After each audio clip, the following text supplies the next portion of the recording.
How do you drive a space shuttle through the middle of downtown Los Angeles? What does it take to flip a 5,000-passenger cruise ship in just 9 hours? What's the secret to setting up a huge circus big top? And where can you spend the night 21 feet underwater with tropical fish as your neighbors? Let's go behind the scenes and reveal some amazing secrets on That's Incredible. Every year, 20 million people vacation on a cruise ship. And as the number of cruisers has grown, so have the ships. Today's cruise ships are bigger than the Navy's largest aircraft carrier. There are dozens of cruise companies sailing from U.S. ports. One of the largest is Miami-based Norwegian Cruise Line. Their $400 million Epic prowls the Caribbean with over 5,000 passengers and nearly 2,000 crew. The Epic it's like a small floating city.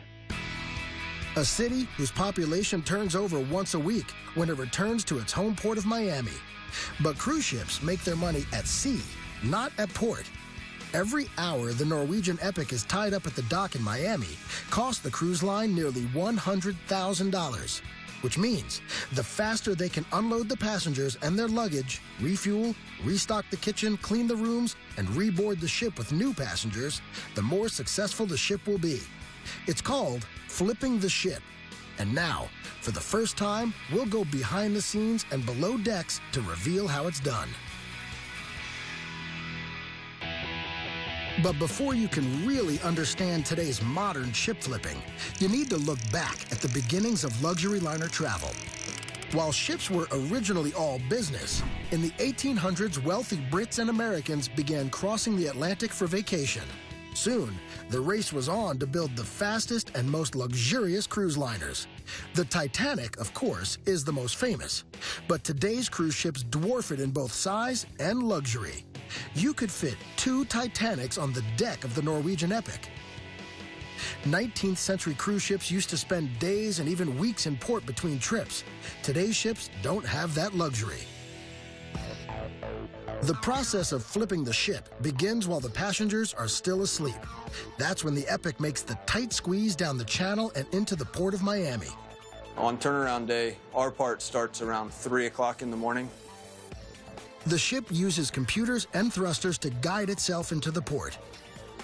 While the ship is tying up, the onboard crew has already begun collecting the 10,000 pieces of luggage the passengers put outside their stateroom before they went to bed. The scheduled departure time for the Epic is just 10 hours away, and making that window is essential. A port like Miami has dozens of cruise ships coming and going day and night. Lose your place in line, and you may have to wait hours before you can leave. That means you'll have to go faster to keep your schedule at sea, which gets expensive fast.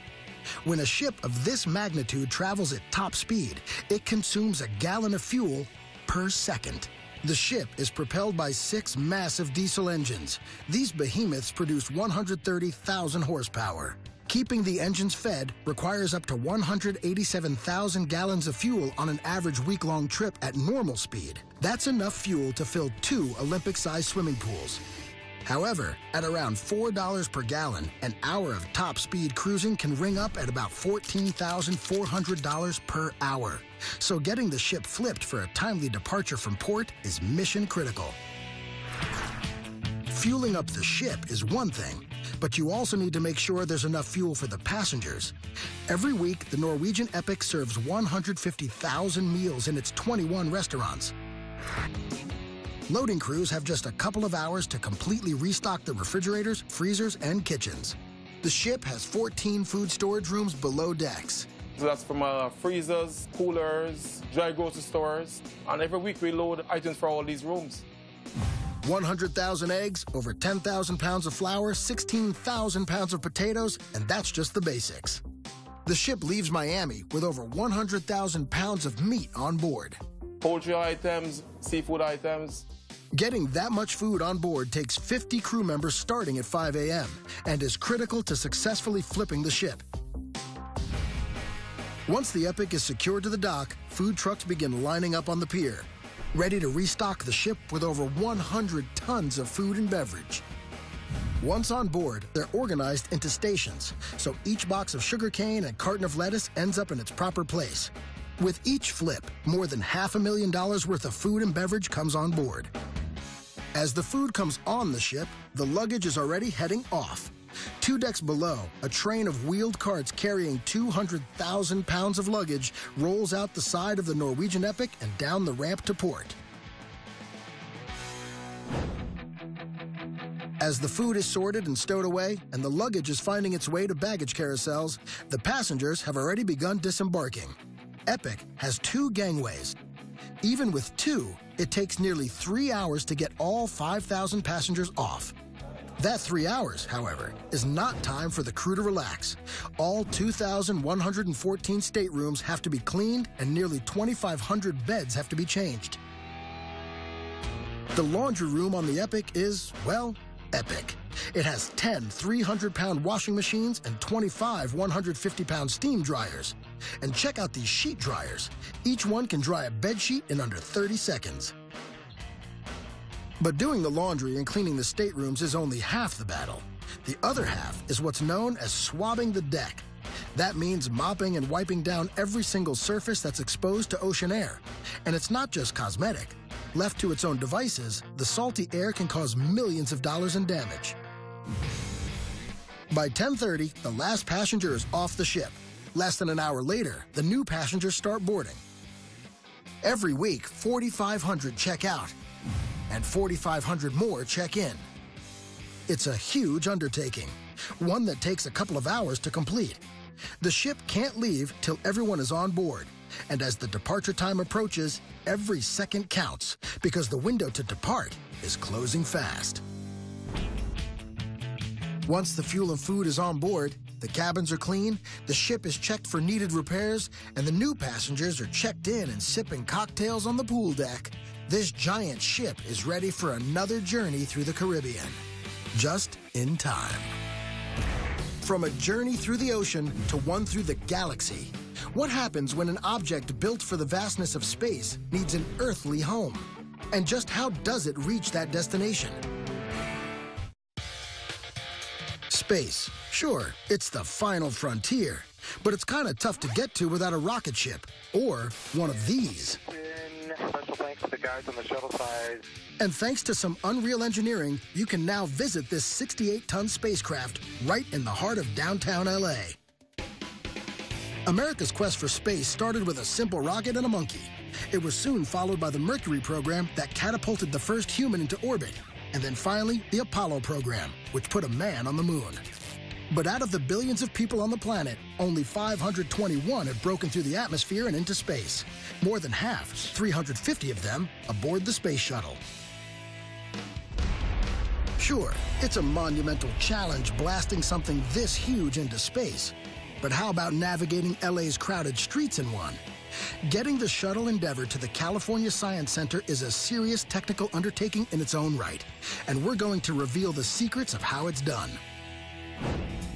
The shuttle program begins in the 1970s as scientists look to replace disposable capsules with reusable spaceplanes. The space shuttle is something that most of us grew up with. The shuttle is made up of 3 parts.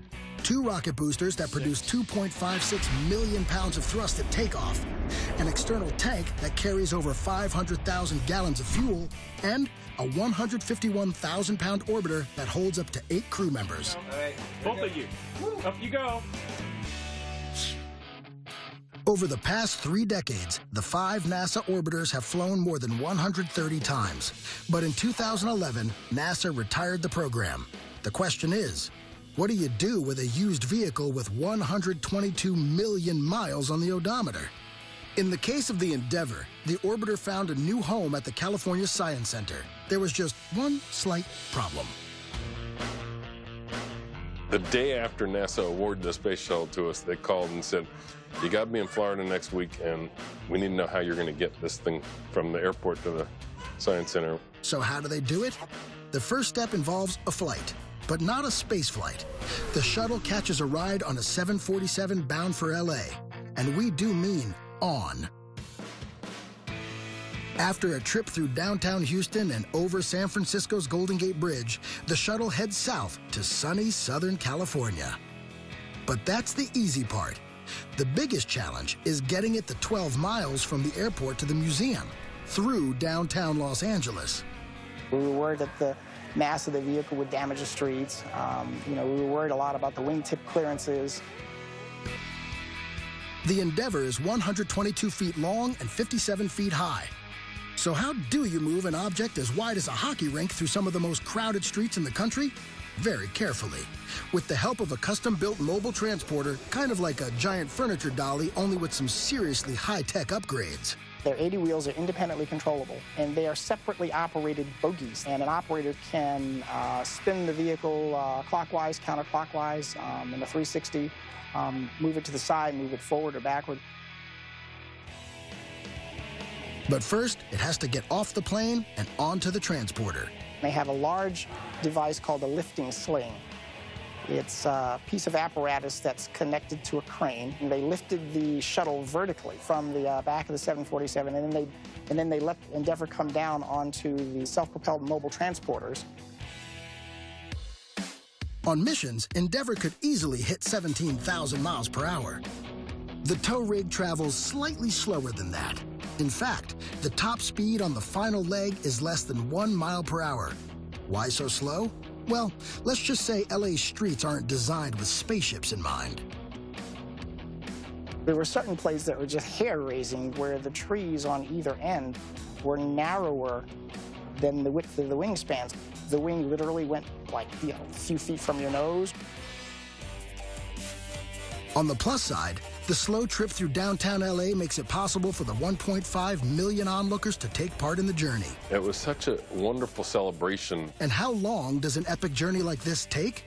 We set aside 48 hours to move it. It took 68 actually, so it took us 20 extra hours, but as long as it got here safely, that was our concern. The cost of the Endeavor's last trip? $10 million, funded from donations. A small price to pay for such a unique piece of history. Moving a space shuttle through the crowded streets of downtown LA may seem like walking a tightrope, but we'll take you to a show where the performers aren't the only ones doing a high-wire act.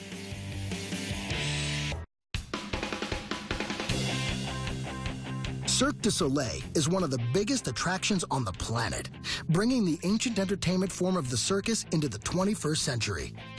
Shows in places like Vegas and Orlando draw millions of visitors a year. But it's not just the circus that Cirque has brought into the modern age. They've also revived the iconic Big Top. Their show, Totem, travels the world, thrilling audiences with not only their high-flying, high-tech acrobatics, but also their high-flying, high-tech tent. So what does it take to put up a tent this big and a show this good under it? To find out, we're going to get an exclusive look at the amazing technology that goes into putting up this Big Top. We'll go backstage, high above the stage, and even under the stage to find out. The circus begins in ancient Rome with staged equestrian shows and chariot races. It is revived in England in the early 18th century and travels to America in the late 1700s. By then, circuses began to include not only equestrian shows, but also acrobats, jugglers, and clowns. The first tented circus appears in 1825, and by the turn of the century, the Ringling Brothers and Barnum and Bailey revolutionized the circus with their traveling Greatest Show on Earth. The Greatest Show on Earth retires its tents in 1956, and although smaller shows still perform under the canvas, the Big Top has all but disappeared. That is, until now. At a cost to build of over $2 million, Cirque's tent is a high-tech marvel that supports a myriad of sophisticated equipment that the artists use to put on their high-flying performances.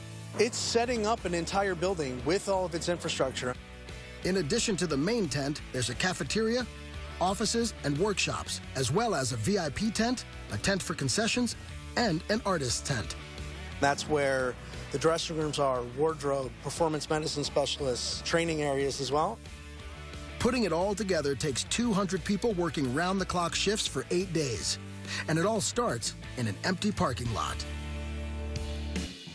The on-site prep work begins a full week before the rest of the company arrives. We have a construction crew that comes in and does any of the asphalt work, does a kind of pre-mark for us. Once the site is ready, the trucks arrive. a lot of them. It takes 65 18-wheelers to get all the gear from location to location. We have our own power, we have our own plumbing, we have our own heating and air conditioning. Everything, including our toilets, are ours, so they travel with us. Over 1,000 5-foot stakes are driven into the asphalt that will secure the network of cables that keep the huge tent in place in winds up to 60 miles per hour. Next, they raise the mast that hold the tent up. Each one is 66 feet tall. That's the main large structure that we have to deal with, and that's where all of the focus is. Cirque uses geared winches and block and tackle rigs to raise and pin the masts. These allow each worker to lift more than 10,000 pounds. By day 3, the tent is only halfway up. It's now time for the most important and most difficult step, raising the roof and placing the side supports. First, with the tent partially raised, workers place poles around the perimeter of the tent. When the signal is given, they push the poles into place as the winches tighten the guy wires. The process is repeated in a clockwise direction until the sides are completely raised. It's starting to look like a circus tent now, but the work is hardly complete. Another set of workmen, trapeze artists in their own right, work high above the ground, carefully securing the cupola to the top of the tent. The performers' lives literally depend on it. Just the cupola itself holds about 16 tons, including all of our rigging and all of our grid and catwalk system that goes underneath it, and everything that the artists spend on. The main tent is up, and from the outside, the circus looks ready to go. Not so fast. Now the crew turns its attention to the myriad of internal systems, from sound to lighting to video projection to the stage itself that go into a Cirque show, including a high-tech automated bridge. The big set piece we have on our stage is a hydraulic bridge. It's on a carriage, it moves forward, backwards, it can curl up into a tail. Underneath the stage, technicians zoom around on skateboards to test the various trapdoors that allow performers access during the show. We have to make sure that there's room for the people to go in, go out, a room for the equipment to go in and go out, that we have clearance. And that's not the only high-tech rig. A massive turtle shell is suspended from the superstructure of the tent. This shell may look thin and light, but it weighs in at almost 3,000 pounds. And it's all suspended from the same mass as the tent itself. And more than 50 feet overhead, cables and catwalks are checked and rechecked. Everything piece of equipment we have is stamped and can withstand a certain amount of stress and strain. Anything down to a pulley falling down, we will get it checked. By showtime, all the hard work pays off. When the audience takes their seats, the house lights dim, and the show begins. Because ultimately, we're here to do one thing, and that's put on a show.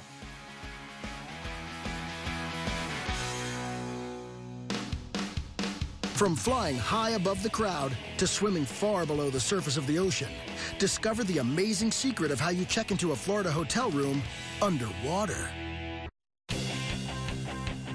Staying in this 11,000 cubic foot 2-bedroom lodge is not like staying at your ordinary B&B.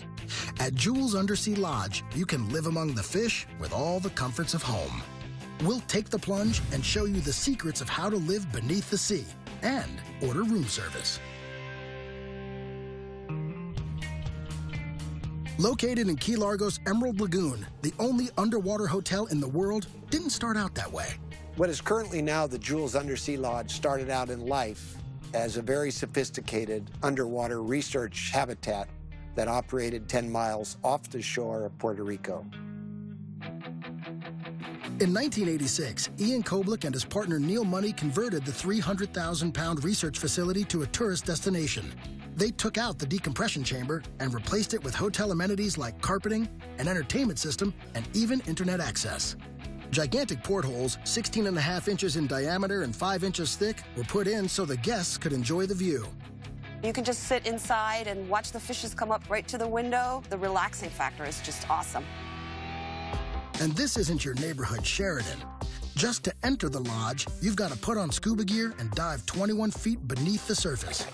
And did we mention the main entrance through the moon pool? It's underwater. But why doesn't the ocean also come in through the moon pool entrance? Air pressure. Air is continuously pumped into the hotel at a rate of 35 to 40 cubic feet per minute, and it keeps the pressure up and the water out. How are we doing down there? Having a good time? Of course, there's nothing like a good swim to work up an appetite. But you can't just order up a pizza, right? Wrong. We'll be down with your pizza here in about 15 minutes. All food that comes into the lodge is first placed in an airtight bag and pressurized case before it can be delivered to the guests. No one wants a wet pizza. Take a bite, put up your feet, and get to know your underwater neighbors. It's one of the Earth's last adventures. Totally unique. Sadly, all vacations, above or below the waves, have to come to an end. Whether you're checking out a 68-ton space shuttle or checking into an underwater hotel, sailing through the seas on a cruise ship, or watching acrobats sail high above you on a trapeze, one thing's for sure, that's incredible.